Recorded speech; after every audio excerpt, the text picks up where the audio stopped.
ढेंकानाल जिला हिंदोल निर्वाचन मंडली रे राजनीतिक आक्रोश रे ग्रामवासी को पानी जल जोगाण बंद करने को नहीं देखा देछि उत्तेजना। खबर प्रकाश हिंदोल ब्लॉक गालपड़ा पंचायत बेरुआपाल ग्रामवासी को आज को 2 मास है स्थानीय सरपंच राजनीतिक आक्रोश रखी पंचायत पक्षर जोगाण होता पानी जल जोगाण बंद कर उपजिलापाल निकट में आज फेरात होती ग्रामवासी। ग्रामवासी सूत्रु प्रकाश अंचल अधिक भोट पाई गालपड़ा सरपंच प्रभावशाली नेता निर्देश रे उद्देश्यमूलक प्रभाव में जल जोगाण विभाग को दरमा बंद करने को धमक दे पानी बंद करने सह ग्रामर कौनसी उन्नयनमूलक कार्य न करी क्षमतार अपव्यवहार कर नाली आखि जनसाधारण को देखाउछंती जहाँकि मोहन सरकार निर्मल भावमूर्ति में आंच आसुछि। तेबे RWSS चंद्री कहवा अनुसार सरपंच चाहूंती लोक माने तांको निकट को आसंतु किंतु लोक माने तांको गोड़ तलकू न आसिबारु सरपंच एवं पीओ निर्देश रे जल जोगाण बंद करा जायछि। आमे कोन करिबु एठारे प्रश्न उठे सरपंच किंबा निर्वाचित प्रतिनिधि कोन जितिला परे अंचल मालिक होई गले ना अंचल को पट्टा कर नेले किंबा सेमानक आगरे साधारण लोकंक जीवन तुच्छ होई गला एहाकु ने निर्वाचन मंडली सारा निंदा करा जिबा सह राज्य सरकार तुरंत हस्तक्षेप करने को दाबी करिसेंती। तेबे उपजिलापाल प्रभास बेउरा एही समस्यार तुरंत समाधान कराजिबा बोली ग्रामवासी को प्रतिश्रुति दैथिबा जଣା पड़िछि। ग्रामर किशोर माझी अजय माझी प्रमोद पाणीग्राही प्रदीप पाणीग्राही क्षीरोदिनी भूतिया रंजन साहू कान्हा बारिक कुनी बेहेरा रंजिता बेहेरा पंकजिनी बेहेरा रंजुक्ता बेहेरा सुजन बेहेरा विभूति बेहेरा बाबू बेहेरा दमयंती बारिक राहा सेनापति प्रमुख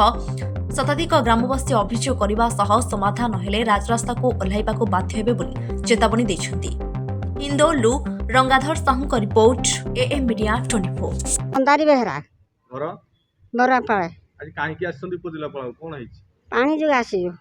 कोन पानी पानी पाऊ ना हूं कोन कोन असुविधा कोई बोली पानी पाऊ नांती को की हैरान करथन किए हैरान करजुती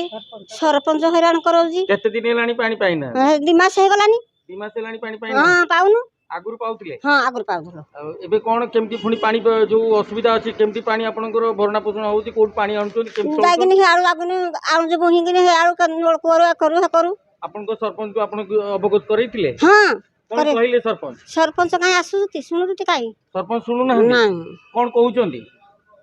कोन कहउती से जहा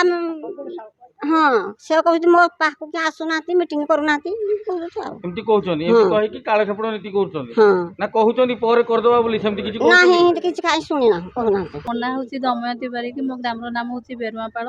मु एठिकी आसीबार कारण होची पानी रो समस्या बंध पोखरी रो सब दूषित अपरिष्कार पानी पीकी देह पा खराब होची 2 मास हेलानी पानी बंद हेची ए बात रे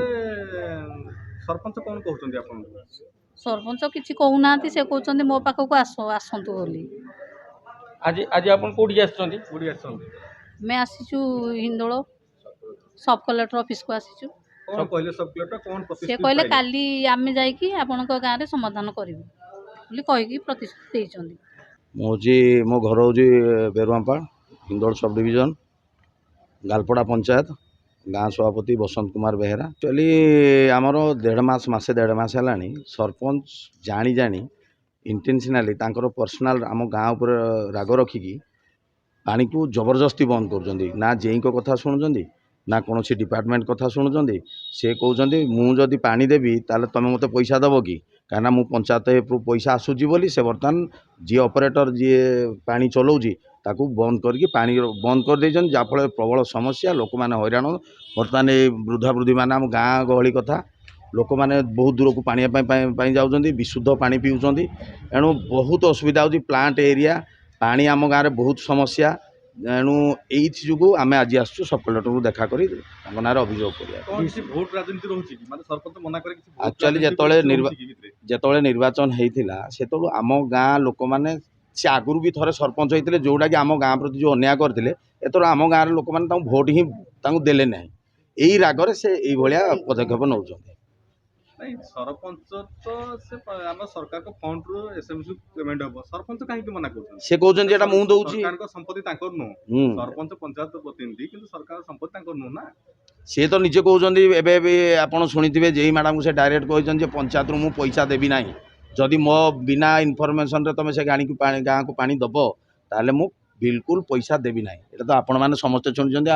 ଯେତେ ସମସ୍ତେ ସବ୍ କଲେକ୍ଟରଙ୍କ ପାଖରେ ସେ ଫୋନ୍ରେ କଥା ହେଉଥିଲେ ସେ ବି ଆପଣମାନେ ସମସ୍ତେ ଜାଣିପାରିଲେ। କିଛି ରାଜନୈତିକ ହାତ ରହୁଛି କି ସରପଞ୍ଚ ବଳିଆନ ହଉଛନ୍ତି? ହଁ, ସେ ରାଜନୈତିକ ହସ୍ତକ୍ଷେପ କରି ସେମାନେ ଜାଣୁଛନ୍ତି ଯେ ମୋର କେହି କିଛି କରିପାରିବେନି, ଗାଁ ଲୋକ ଏମାନେ ଭାବୁଛନ୍ତି ଯେ ନାଇଁ ଏମାନେ କିଛି ମୋର କରିପାରିବେନି, ତେଣୁ ସେ ସେଇଥିପାଇଁ ରାଗ ରଖିକି ତାର ପୁରୁଣା ଇଣ୍ଟେନସନ୍ ଯେହେତୁ ଭୋଟ୍ ଦେଇନାହାନ୍ତି ସେଇ ଉଦ୍ଦେଶ୍ୟ ରାଗ ରଖିକି ସେ ବିଲକୁଲ ଲୋକମାନଙ୍କ ଉପରେ ମେଣ୍ଟାଲି ଟର୍ଚର କରୁଛନ୍ତି କିମ୍ବା ହଇରାଣ ହରକତ କରୁଛନ୍ତି ପ୍ରତ୍ୟେକ ଯୋଗିତାରେ। ଆମ ଗାଁରେ ଏମିତିରେ ବି କୌଣସି ପ୍ରକାର ଡେଭଲପ୍ କାମ ପଞ୍ଚାୟତ ତରଫରୁ କରାଯାଇନି ଆଜି ପର୍ଯ୍ୟନ୍ତ। ଯାହା ହେଇଥିଲା ପୁରୁଣା ହେଇଥିଲା ସେ ବିଲକୁଲ ନା କହୁଛନ୍ତି